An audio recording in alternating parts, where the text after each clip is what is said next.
예배에 참여하신 한성교회 모든 성도 여러분을 환영하고 축복합니다. 지금 여기 나 있는 곳에 함께 계신 우리 하나님께서 여러분 모두에게 하늘의 크신 은혜와 평화 가득 부어주시길 주님의 이름으로 간절히 기원합니다. 진리의 빛을 따르다라는 주제로 말씀 이어가고 있는데, 오늘은 그 마지막 시간입니다. 오늘은 거룩한 하나됨이라는 제목으로 은혜 나누겠습니다. 다음 주일부터는 또 7주에 걸쳐서 예수 생명의 치유자라는 주제로 말씀 이어가도록 하겠습니다. 요한복음 16장에서 살펴본 것처럼 우리 예수님은 제자들에게 당신의 십자가의 고난과 죽으심을 미리 예고했습니다. 이별을 예고하셨습니다. 그리고 오늘 본문 17장에서 하나님 앞에 기도하셨습니다. 17장 1절 말씀에 보면 때가 이르렀사오니 라는 말로 기도를 시작하는 것으로 보아 예수님은 이 기도를 통해 십자가의 고난을 준비하셨다, 이렇게 이해할 수 있을 것입니다. 우리가 이 땅에서 경험하는 모든 것들, 이 땅에서 겪는 모든 일들은요, 하늘 아버지의 섭리와 뜻을 헤아리기 전까지는 그 궁극적 의미를 헤아릴 수 없습니다. 오직 하나님의 뜻과 섭리 가운데 우리에게 일어난 모든 일들을 조명해 보아야 그 궁극적 의미가 밝혀집니다. 이 땅은 하늘의 뜻의 무대이기 때문에 그렇습니다. 인간의 뜻과 행위와 의지를 따라 이 세상이 작동하는 것 같이 보이지만 하나님의 하늘 뜻이 이 땅에 끊임없이 개입하셔서 하나님의 구원의 사역과 하나님의 뜻하신 바가 계속 이루어지고 있다는 사실을 우리가 반드시 기억해야 될 것입니다. 우리 예수님은 십자가의 고난을 앞두고 하늘을 우러러 하나님 아버지를 바라보셨습니다. 하나님 아버지를 바라보아야 나의 시각이 아니라 하나님의 시각으로 당신에게 닥쳐올 십자가의 고난의 의미를 바로 깨달을 수 있기 때문에 그렇습니다. 그 고난의 의미를 우리도 역시 하나님의 시각을 취하여 바라보아야 십자가를 구원의 능력으로 받아들일 수 있게 됩니다. 17장 1절에 예수님이 이렇게 기도하셨어요. 때가 이르렀사오니 아버지의 아들을 영화롭게 하시고 그 아들을 통하여 하나님을 영화롭게 하소서, 이렇게 기도하셨습니다. 영화롭게 하다, 무슨 뜻일까요? 영광을 돌리다 같은 의미죠. 영화롭게 한다는 것은 이런 뜻이에요. 누군가를 영화롭게 한다는 건 그가 가지고 있는 위대한 성품과 본성과 뜻을 알아차려서 그 앞에 경탄하고 찬양하고 그리고 선포하는 것을 영화롭게 하다라는 뜻이에요. 십자가의 고난을 하나님의 시각으로 하늘을 우러러 그 고난을 바라보면 십자가는 곧 우리를 향한 하나님의 지극한 사랑이요, 그 사랑의 헌신임을 우리가 깨달아 알 수 있게 됩니다. 우리는 죄인이지만 하나님을 늘 거슬려 부정하고 하나님께 등을 보여 살았지만 그럼에도 우리를 주의 놀라운 사랑으로 자비로 덮어서 용서하시고 주의 나라를 살도록 이끌어 주신 그 은혜가 십자가 속에 담겨져 있잖아요. 그 십자가의 의미를 알아차리고 경탄하고 경배하고 선포하는 것이 우리 주 하나님을 영화롭게 하는 일입니다. 우리 예수님은 그 간구를 통해서 우리가 십자가의 은혜를 깨닫도록 도와주셨습니다. 우리 주님께서 기도하신 이 기도의 전문, 요한복음 17장이 그 기도의 전문을 말해주고 있는데요, 예수님의 기도는 특별히 하나님께서 우리에게 베푸신 구원의 은혜가 무엇인지에 대한 상세한 기술입니다. 2절에 보면, 17장 2절에 보면 하나님께서 예수의 십자가의 고난을 통해 우리에게 베푸신 구원을 영생이라는 말로 표현하고 있습니다. 영생, 요한복음에서 구원은 영생이라는 말로 통용됩니다.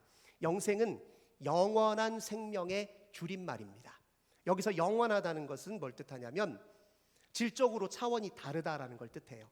영원하신 하나님께서 우리에게 부여하시고 덧붙여 주시고 추가해 주신 생명이기 때문에 그것을 영원한 생명이다, 이렇게 표현합니다. 그러면 생명은 우리가 어떻게 이해하면 좋을까요? 우리가 일반적으로 생명은 어떻게 정의를 하냐면요, 이 주변 환경 세계를 지각하고 그 세계와 반응하고 교류하고 행동하는 능력을 생명이라고 정의합니다. 생명은 주변 환경과 끊임없이 교류하면서요, 자기를 보존하고 유지하기도 하고요, 자기 자신을 확장시키기도 하고요, 자기 자신을 다음 세대에 유전시키기도 합니다. 이게 생명의 끊임없는 운동이에요. 근데 이 생명은 위계가 있습니다. 식물의 생명과 동물의 생명과 사람의 생명에는 질적인 차이가 있어요. 그래서 그걸 위계가 있다라고 표현한 것입니다. 동물의 생명은 식물의 생명을 자신 안에 포함하면서 그것을 초월해 있습니다. 사람의 생명은요, 식물과 동물의 생명을 자신 안에 포함하면서 그것을 초월해 있습니다. 식물에게는 없는데 동물에게는 있는 능력이 있죠. 운동 능력과 지능이 그것입니다. 사람에게는 있는데 동물에게는 없는 것이 있죠. 반성 능력, 성찰 능력, 자기 객관화 능력, 사유 능력, 이런 것들은 동물에게는 없지요. 그래서 식물이 거주하는 세계와 동물이 거주하는 세계는 엄연히 다릅니다. 식물은 동물과 함께 들판을 뛰어다닐 수 없어요. 동물은 사람과 함께 철학과 문학과 윤리를 논할 수 없습니다. 엄연히 거주하는 세계가 달라요. 생명의 위계에 따라 그 생명이 터잡고 사는 세계가 다릅니다. 식물과 동물은 주로 자연 세계에 터잡고 삽니다. 그런데 사람은 그 자연 세계에 살 뿐만 아니라 그걸 초월해 있는 정신 세계를 또한 살아갑니다. 그러면 영원한 생명은 어떤 세계와 관련되어 있을까요? 하나님께 속한 영적 세계와 관련이 있습니다. 영원한 생명이라는 것은 하나님께 속한 영적 세계를 지각하고 그에 반응하고 그에 행동하고 그 안에 터잡아 사는 능력과 삶을 의미합니다. 이 영적 세계라는 것은 자연 세계나 정신 세계와 유리되어 있는 것이 아니에요. 범주적으로 얘기하자면 자연 세계가 있고 그 바깥을 둘러싸서 정신 세계가 있습니다. 그리고 그 정신 세계 바깥을 영적 세계가 둘러싸고 있어요. 영적 세계 안에 정신 세계가 있고 정신 세계 안에 물질 세계, 자연 세계가 있는 것입니다. 그러니까 우리가 예수님께서 우리에게 베푸신 영생은 무엇이냐면 영적 세계, 곧 하나님 나라에 거하여 그 나라를 인식하고 그에 반응하고 응답하여 그 나라에 거주하는 삶을 의미한다, 이렇게 정의 내릴 수 있습니다. 우리는 본래 하나님과 마주보는 관계 속에서 하나님과 교제하며 하나님께 응답하며 그분을 찬양하며 살도록 지음받은 존재였어요. 그런데 우리가 자기 본질을 망각하고 스스로 하나님의 위치에 자기를 위치시키고 자기 스스로를 하나님처럼 취급하면서부터 자기 본질로부터 소외되고 하나님을 망각하기 시작했잖아요. 그런데 우리 하나님께서 예수 그리스도를 통해서 우리의 본질을 다시 회복시켜 주시고 영원한 생명을 우리에게 허락해 주신 것입니다. 그 영원한 생명에 관해서 예수님은 오늘 17장 3절에서 매우 단명한 말로 이렇게 표현해요. 영생은 곧 유일하신 참 하나님과 그가 보내신 자 예수 그리스도를 아는 것이니라. 영생을 이루기 위한, 영생을 누리기 위한 첫 번째 가장 중요한 핵심 원리는 하나님을 아는 것, 그것도 예수 그리스도를 통해서 아는 것이다, 예수님은 설명하고 있습니다. 예수 그리스도는 하나님의 가장 결정적이고 가장 완전한 자기 계시입니다. 누가 하나님이 어떤 분이세요? 라고 물어보면 우리는 예수님을 손가락으로 가리키면 돼요. 예수를 보십시오. 그분의 삶과 인격과 가르침과 죽으심과 부활을 보십시오. 하나님이 누구이신지를 알게 됩니다. 예수 그리스도의 전 생애를 통해서 하나님이 누구이시고 하나님의 성품이 무엇이고 우리 가운데 행하시는 그 크고 위대한 일이 무엇인지, 하나님이 우리를 어떻게 구원하시는지를 우리는 예수의 전 생애를 통해서 알게 되는 것입니다. 이렇게 아는 것을 영생이라고 얘기해요. 이렇게 알아야 영적 세계에 거주하는 기초와 단초가 형성된다라고 예수님 말씀하신 것입니다. 그러면 아는 것이 왜 이렇게 중요하냐? 이 하나님을 아는 것, 예수를 아는 것과 일반 우리의 지식과 정보와는 어떤 차이가 있느냐, 우리가 구별지어서 좀 인식할 필요가 있습니다. 하나님을 안다 할 때 그 안다에 해당하는 헬라어 동사는 기노스코입니다. 이것은 무슨 뜻을 동시에 내포하고 있냐면 사랑으로 결합하다, 사랑으로 연합하다, 사랑으로 하나가 되다, 이런 뜻을 가지고 있습니다.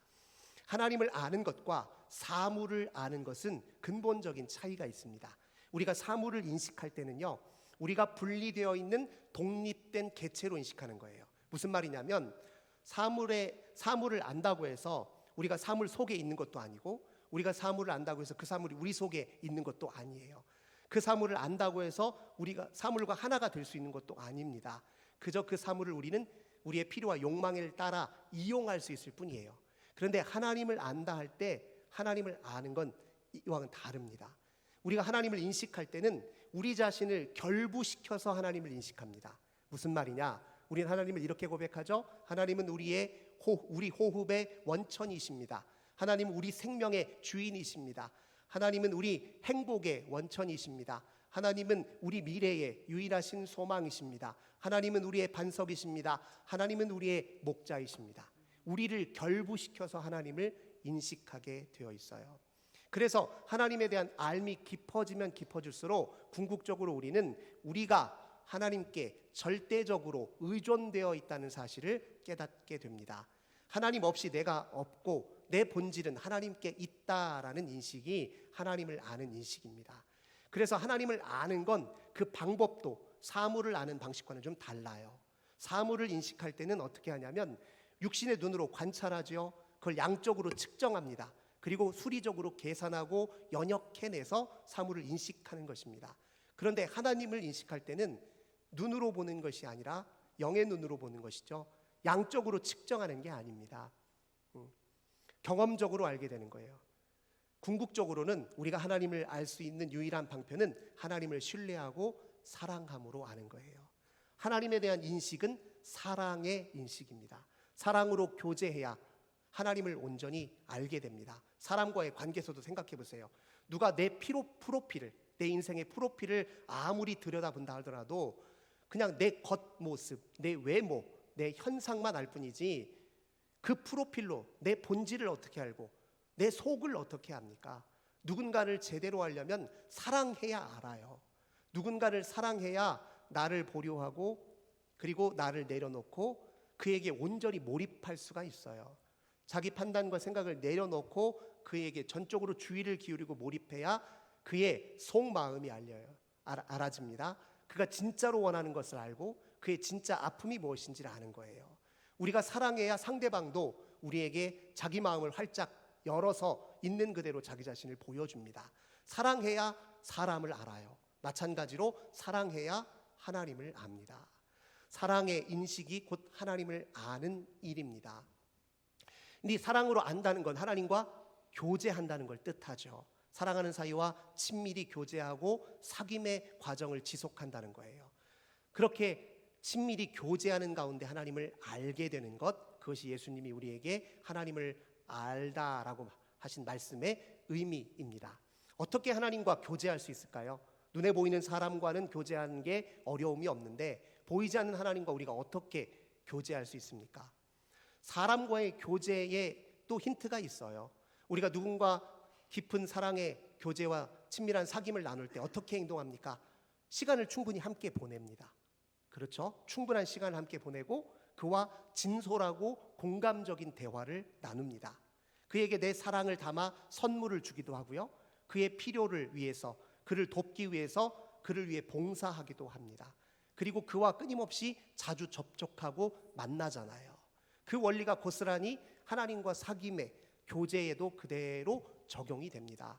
하나님과 충분한 시간을 보내야 돼요. 하나님이 어떤 분이신지, 우리를 향한 하나님의 위대한 뜻이 무엇인지, 그분이 우리에게 행하신 일이 무엇인지를 늘 마음속에 되뇌이고 회상하고 바라보고 경배하는 일, 그런 시간을 충분히 가져야 됩니다. 뿐만 아니라 하나님과 대화할 시간을 충분히 가져야 되겠죠. 우리 자신을 오픈하여 내 마음 깊은 곳에 갈망이 무엇인지, 내가 처해 있는 인생의 곤궁함이 무엇인지, 내가 절망하고 있는 것이 무엇인지, 내 아픔이 무엇인지를, 또 내 마음속 어둠이 무엇이고 내가 극복하지 못한 내 인생의 고뇌가 무엇인지를 다 토로해야 돼요. 뿐만 아니라 들어야 되겠죠. 하나님이 그런 내 인생을 향하여 뭐라 말씀하시고 무엇을 요청하시는지 들어야 돼요. 충분한 대화의 시간이 필요합니다. 뿐만 아니죠. 그렇게 하나님 앞에 하나님과 함께 시간을 보낼 뿐만 아니라 하나님이 기뻐하실 일이 무엇인지를 생각하고 그 일에 나의 시간과 재능과 노력과 또 내 힘을 다해서 봉사하는 일도 하나님과 교제하는 일입니다. 하나님과 끊임없이 접촉하기 위해 그분의 임재 앞으로 가까이 나아가는 예배의 행위가 곧 하나님과의 친밀한 사귐입니다. 이렇게 하나님과 사귀는 과정 속에서 우리가 참 어려움에 한 가지 봉착하는데요. 사람과의 사귐 속에서는요, 반응이 재빠르고 또 응답이 분명해요. 사람은 내가 이렇게 무엇인가를 전해주면 그 앞에 어떤 반응을 우리에게 보입니다. 그게 즉각적이에요. 근데 하나님과의 친밀한 사귐에서는 우리가 답답할 때가 많아요. 하나님이 아무런 응답도 주시지 않고 아무런 말씀도 없으신 것 같은 답답함을 토로하는 경우가 굉장히 많습니다. 하나님은 분명히 우리 소리를 들으신다고 약속해 줬어요. 응답하신다고 약속하셨어요. 뿐만 아니라 우리에게 말씀하시는 분이시잖아요. 근데 왜 우리는 듣지 못하고 그 응답을 알아차리지 못할까요? 그래서 우리에게는 하나님의 응답, 하나님의 음성을 듣는 영적 훈련이 필요합니다. 하나님이 우리에게 응답하시고 또 하나님이 말씀하시는 여러 경로와 통로가 있어요. 그런데 우리는 대체로 굉장히 드라마틱한 체험과 이적을 기대할 때가 참 많습니다. 그런데 하나님 드라마틱하고 초자연적이고 굉장히 이질적인 특이한 사건을 통해서만 우리에게 응답하시는 게 아니에요. 저도 20대 초반에 성령의 강렬한 임재, 초자연적 현상을 경험하긴 했지만 근데 그 경험이 저를 성장하게 대한 가장 결정적인 힘은 아닙니다. 저를 성장시키는 건 꾸준히 일상 속에서 제가 하나님의 말씀을 탐독하고 탐구하고 주의 말씀에 비추어 내 인생을 성찰하는 과정이 깊어지고 반복되고 확장되면서 성장한 거지 그 특별하고 특이한 체험 때문에 성장한 게 아닙니다. 하나님은 특이하고 드라마틱한 체험을 통해서만 응답하시는 게 아니라 우리 마음속 깊은 생각과 통찰을 통해 우리에게 말씀하시고 응답할 때가 훨씬 더 많습니다. 우리의 가벼운 표면적인 생각의 구름, 그 생각의 구름을 뚫고 하늘로부터 하나님으로부터 주어지는 우리의 가슴팍에 꽂혀 우리 가슴을 뒤흔드는 하나님께로부터 주어지는 생각과 통찰이 있어요. 그걸 통해 하나님 말씀하시기를 기뻐하십니다. 우리 가슴 속에 평소에 내가 읽었던 기록된 말씀인 성경이 어느 날 내 가슴 속에 깊이 배어 내 가슴을 치고 다시 내 마음속에 재현되고 내 마음속에 또렷이 선명하게 나타날 때 그 순간 그게 하나님이 우리를 향한 말씀이고 음성이다 이렇게 이해할 수 있을 것입니다. 그러니까 하나님 말씀은요 언제든지 얼마든지 우리가 들을 수 있는 것이고 그 말씀은 언제든지 우리가 경험할 수 있는 세계입니다. 달라스 윌라드라고 하는 유명한 신학자이자 목사님은요 지금 작고하셨는데요. 그분이 하나님의 음성이라는 책에서 우리가 몇 가지 조건을 충족시키면 그것을 하나님의 음성으로 받아들여도 좋습니다라고 가르쳐준 적이 있습니다. 우선 준비가 필요해요. 첫 번째 어떤 준비가 필요하느냐? 듣고 싶은 갈망이 있어야 됩니다. 하나님의 음성을 듣고자 하나님의 말씀을 듣고자 내 가슴을 뒤흔드는 말씀을 듣고자 하는 갈망이 있어야 들을 수 있습니다. 한번 생각해 보세요. 내 생각으로 내 계획으로 내 판단이면 그만입니다. 내가 이렇게 잘 계획했고 내가 잘 생각했고 내가 미리 준비했으니까 그만입니다 라는 태도로는 하나님의 음성 못 듣습니다. 내 생각도 있고 판단도 있고 계획도 있지만 이 모든 것이 하나님이 내 인생을 향해 갖고 있는 계획에 비하면 아무것도 아니요 부차적인 것임을 제가 인정합니다. 주님, 제 인생에 주님의 필요를 이야기하시고 주님의 명령을 제가 듣게 하옵소서. 듣고자 하는 갈망이 있어야 돼요. 사람과의 대화에서도 한번 생각해 보세요. 그 사람이 하는 말을 들을 마음이 있어야 들리죠. 자기 생각으로 가득 차 있으면 남이 하는 말 하나도 안 들리게 되어 있지 않습니까? 듣고자 하는 갈망을 가졌으면 왜 들으려고 하는지도 그 동기를 살펴야 돼요. 왜 하나님의 음성을 듣고자 하십니까? 수용하고 순종하려고 듣는 거예요. 그대로 받아들이고 순종하려는 마음으로 듣고 싶어 해야 하나님도 말씀하시는 거예요. 들어줄 것도 아니고 순종할 것도 아닌데 하나님이 우리에게 무엇으로 왜 말씀하시겠습니까? 하나님의 음성을 듣고 싶으면 그 말씀을 가슴으로부터 듣고 싶으면 듣는 즉시 수용하고 순종하려는 마음을 하나님께 드려야 됩니다. 그리고 세 번째로요. 하나님의 음성을 가슴에서 들으려면 성경을 가까이 해야 됩니다. 하나님은 성경의 언어로 이야기하시는 것을 가장 기뻐하십니다. 성경의 언어에 친숙해져야 우리의 잡스러운, 부차적이고 우리에게 별로 유용하지도 못하는 생각의 구름을 뚫고 하나님의 음성을 들으려면 성경의 언어에 가까워져야 돼요. 성경의 언어의 깊이만큼 하나님과의 친밀한 사귐이 이어지게 되어 있습니다. 부모와 자녀가 대화를 나눌 때 그 자녀가 엄마 아빠가 사용하는 언어를 깊이 이해하기 전까지는요, 그 아이와 어떻게 인격적인 관계가 형성되겠습니까? 언어를 이해해야 됩니다. 성경의 언어에 친숙해져야 하나님이 내 생각과는 다른 차원의 생각을 내게 심어주셨다는 사실을 분별할 수 있게 됩니다. 그렇게 성경의 언어에 친숙하신 다음 단계는 하나님께 우리 자신을 정직하게 토로하는 일이에요. 하나님 앞에 궁금한 것 다 알아야 돼요. 뭔가 얘기를 전하고 듣기 위해서 하나님 앞에 물음으로 하나님 앞에 내 인생을 드려야, 오픈해야, 토로해야, 알아야 하나님의 음성을 들을 수 있습니다. 다음 단계로는 기다릴 줄 알아야 됩니다. 기다릴 줄 알아야 돼요. 하나님 말씀해 주시는 분입니다. 우리의 꼭 필요해, 우리가 꼭 필요하다면, 우리가 반드시 들어야 하는 말이라면 어떻게든 우리가 알아차릴 수 있도록 하나님 도우시고 일하시는 분이십니다. 그러니까 기다려야 돼요. 내가 알아차릴 수 있도록. 주님, 제게 하고 싶은 말씀이 있으실 텐데 제가 듣게 하여 주소서. 들을 때까지 기다려야 됩니다. 또 기대해야 됩니다. 기대가 있어야 돼요. 하나님 내게 말씀하시고 내가 깨달음 주시고 내 인생의 이 한계를 돌파할 기회를 반드시 열어줄 것이라는 기대감이 있어야 들리는 법입니다.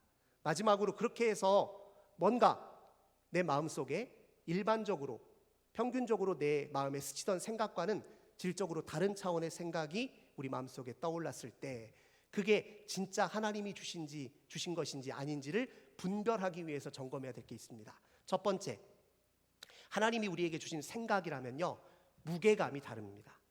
무게감이 다르다는 게 무슨 말이냐면요, 우리가 사람과의 대화에서 보면 어떤 사람의 말은요 그냥 흘겨듣게 돼요.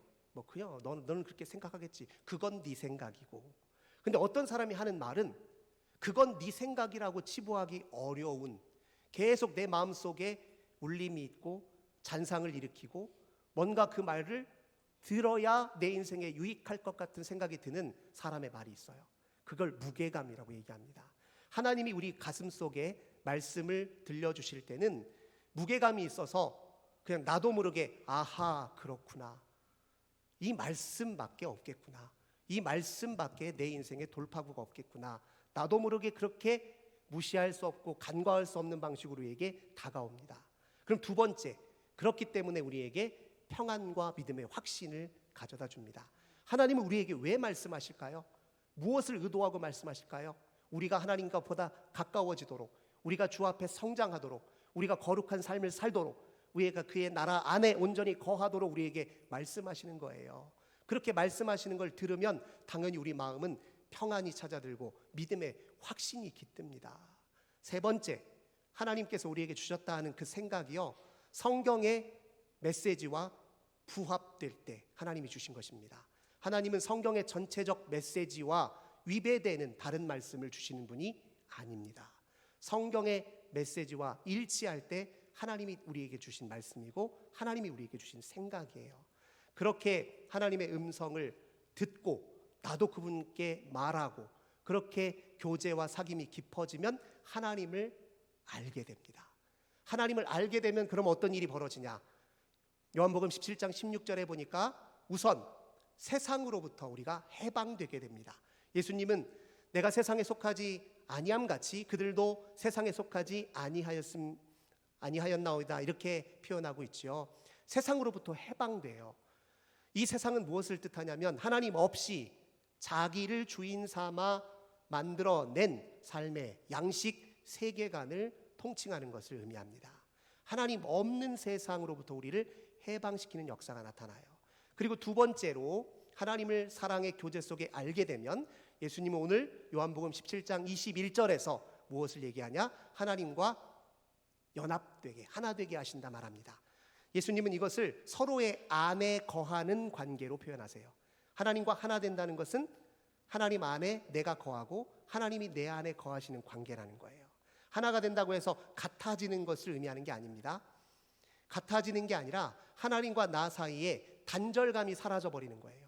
하나님과 내가 분리되어 있다라는 의식이 극복되는 것을 하나님과 하나로 연합됐다라고 이야기합니다.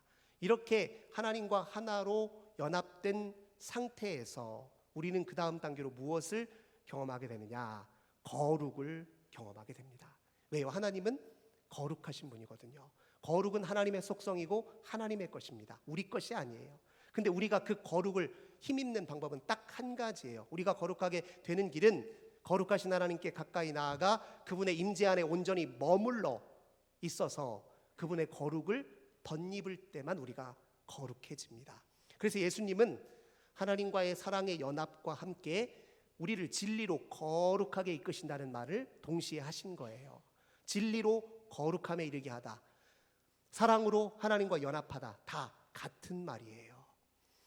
이 거룩이라고 하는 것은 두 가지 중요한 속성을 지닙니다. 첫 번째는 구별됨이에요. 거룩은 구별됨을 의미합니다. 하나님과 우리는 질적으로 달라요. 우리는 유한하고 하나님은 무한하신 분입니다. 우리는 무지하고 하나님은 모든 걸 아시는 분이에요. 이렇게 구별이에요. 그러면 우리가 이 세상에서 하나님의 거룩을 힘입으면 우리는 무엇과 구별되냐? 세상과 구별되죠. 세상의 논리와 하나님이 우리 삶의 원칙으로 세우신 하나님의 진리는 서로 다릅니다. 그걸 구별하고 그 구별에 기초하여 하나님 나라를 살도록 힘쓰는 능력이 바로 거룩입니다. 거룩의 두 번째는 온전함이에요. 온전함. 예수님께서 마태복음 5장 48절에서 뭐라고 말씀하십니까? 그러므로 하늘에 계신 너희 아버지의 온전하심과 같이 너희도 온전하라, 이렇게 말씀하셨죠. 근데 이 말씀은요, 레위기 19장 2절의 말씀을 예수님께서 변용하셔서 표현한 거예요. 레위기 19장 2절은 뭐냐면은 너희는 거룩하라, 이는 나 여호와 너희 하나님이 거룩함이로다. 하나님이 거룩하니 너희도 거룩하라. 이 말씀을 예수님은 하늘 아버지의 온전하심과 같이 너희도 온전하라, 이렇게 바꾸어 표현하신 거예요. 하나님의 거룩함은 우리에게는 온전함으로 다가오는 겁니다. 우리가 거룩에 힘입으면 우리는 사람다움을 회복하고 온전함을 이루게 돼요. 그래서 예수님께서 17장 23절에서 이렇게 표현합니다. 우리가 그들 안에 있고 아버지께서 내 안에 계시어 그들로 온전함을 이루어 하나가 되어, 이렇게 표현하죠. 거룩과 온전함은 이렇게 통해 있습니다. 그러면 온전한 사람의 가장 중요한 특징은 무엇일까요? 우리가 온전하다 말했을 때, 영적으로 온전하고 사람다움을 회복했을 때 우리에게 나타나야 되는 가장 중요한 속성이 무엇일까요? 예수님은 누가복음 6장 36절에서 또 이런 말씀을 하셨어요. 아버지의 자비로우심 같이 너희도 자비로운 자가 되라. 이 말씀을 꼭 기억해야 됩니다. 예수님은 거룩을 온전함으로 표현하시고 누가복음에서는 자비로우심으로 표현합니다. 사람의 온전함의 가장 중요한 표지는 자비로움에 있습니다. 이것은 하나님의 속성 중에 속성이에요. 하나님은 자비하신 분이기 때문에 이제까지 하나님께 등 돌려 살아왔던 죄인인 우리를, 세상과 짝지어 하나님 없이 살았던 우리를 불쌍히 여기셔서 친히 자기가 그 죄를 짊어지시고 당신의 생명을 우리에게 주신 분이에요. 하나님의 본질적 속성 중의 속성은 자비하심입니다.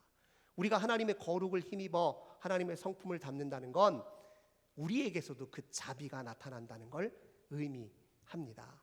그 자비, 제가 예전에 이미 설교를 통해서 자비의 근본적 속성에 대해서 이야기한 적이 있습니다. 자비는요, 사람의 형편과 처지와 입장과 외모와 상관없이 그를 나와 동등한 존재로 인식하는 것을 의미합니다. 그의 아픔을 내 아픔처럼 여기고 그의 아픔에 함께 할 수 있는 것을 의미합니다. 나 자신을 내려놓고 그에게 나를 던져줄 수 있는 능력을 우리는 자비라고 이야기합니다. 그 자비가 곧 우리가 하나님과 사랑으로 연합되어 거룩에 힘입을 때 나타나는 우리의 속성입니다. 어떤 사람이 믿음이 얼마나 깊은지를 가늠하는 표지로 확인해도 좋아요. 겉으로 보기에 아무리 경건해 보이더라도요, 다른 사람을 향한 자비가 없다면 죄송한 말씀이지만 거짓이고 위선입니다. 가짜예요. 자비 없는 경건함은 가짜입니다. 자비로 입증이 되어야 진짜 영적 성숙입니다. 근데 이 자비는 곧 우리 모두를 하나가 되게 만듭니다. 우리가 서로 자비로운 마음으로 대하잖아요. 그러면 이해 못할 게 없고 품지 못할 게 없어요. 함께 가지 못할 이유가 없습니다. 여기 앉아 계신 분들이 서로를 향해 자비의 마음을 품고 있다면 같이 가지 못할 이유가 없어요. 그래서 예수님은 하나님과 하나 되고 연합하여 우리가 온전함을 이루게 되면 우리가 서로 하나가 될 것이다. 17장 23절에서 말씀하고 계십니다. 우리는 아버지 하나님과 하나가 되어 우리끼리 사랑의 연합 공동체를 이루게 됩니다. 하나님의 구원은 개인적 구원으로 그치지 않아요. 하나님의 구원은 공동체적 구원으로 이어지게 되어 있습니다. 그래서 우리를 교회로 부르신 거예요. 개인으로 부르신 것이 아니라 하나하나를 부르되 사랑으로 연합된 공동체로 우리를 부르셨습니다. 이 세상은 어떤가요? 파편화된 개인으로 살고 있습니다. 이 세상은 실제로는 서로 의존되어 있으면서 독자 생존을 추구합니다. 그냥 이런 식이에요. 내가 손에 끼치지 않을 테니까 당신도 손에 끼치지 마세요. 그냥 세상에는 공정한 룰만 있으면 내가 알아서 경쟁하고 알아서 살아갈 테니까 룰이나 공정하게 만들어주세요. 그게 이 세상의 삶의 논리잖아요. 그러나 하나님은 우리에게 분명하게 말씀하십니다. 같이 살지 않으면 온전히 살 수 없다. 사랑으로 연합되지 않으면 우리 생명이, 우리의 삶이 보존될 수 없다. 성장할 수 없다. 분명히 얘기합니다. 그래서 오늘 예수 그리스도께서 십자가의 고난으로 우리에게 부여하신 그 영생은 이 시대에 여전히 희망이고 등불입니다. 우리는 이 세상의 희망으로 사랑의 연합 공동체를 이루어서 참된 영적 세계를 이 세상에 살아내 보임으로써 세상을 변화시켜야 될 주님의 일꾼들입니다. 이 복된 말씀을 온전히 받으셔서 영생의 삶을 누리시는 저 우리 모든 성도님들 되시길 주님의 이름으로 간절히 기원합니다. 좋으신 주님 감사합니다. 우리 하나님 앞에 간절히 간구하오니 저희들에게 주님의 영생을 온전히 받아 누리는 저희들 되도록 은혜 주옵소서. 주 예수님의 이름으로 간절히 기도드립니다. 아멘.